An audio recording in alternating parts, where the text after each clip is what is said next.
We're talking about sleep disorders here at the Sleep Center with Dr. Hajal. Restless leg syndrome, is that a new kid on the block for sleep disorders? Actually, no. It seemed like it was because there was a lot of awareness around the medications that were available around the year, I would say 2003 and so on. Just that recently? We had a lot of advertisement about it, but there are some literature that was found since the years 1600 and so on. Right, there were people describing those sensations, and so it's probably a very, very old old disease. It wasn't known, and it was frequently underdiagnosed. It still is, I think, and now we have much better options to treat it, though. What are some of the symptoms? The symptoms for restlessness of the legs are very typical, which means by just talking to the patient, we can make the diagnosis. You can? Exactly. There are 4 symptoms. One is that regardless of what the sensation that they have, is it numbing or is it pain, those could be a little bit difficult to identify.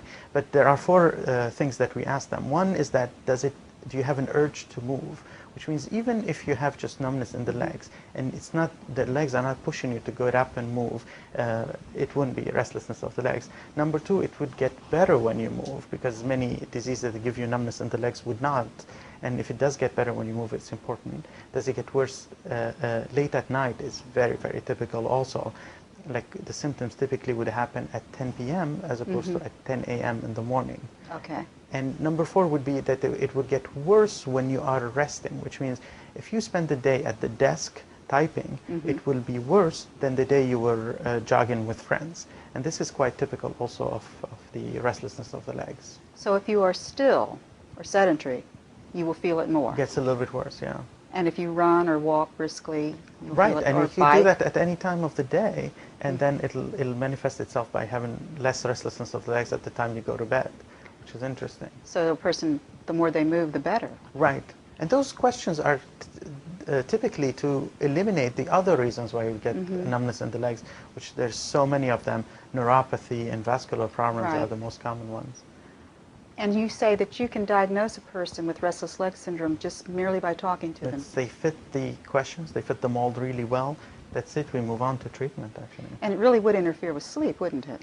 Oh, it's terrible because you can imagine that it happens late at night, so it's the time when they want to go to bed. It would get worse when they rest, which means when they get into bed and they want to fall asleep, and all of a sudden they feel like their legs want to go, urging them to walk around and pace around.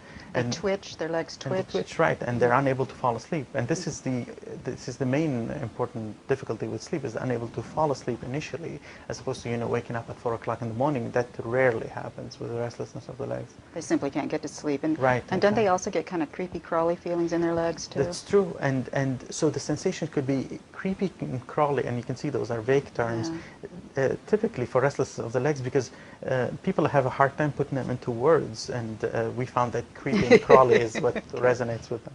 All right, because, well, you get a picture, though, with creepy crawly. That's true. Thank you very much for that explanation. Thank you.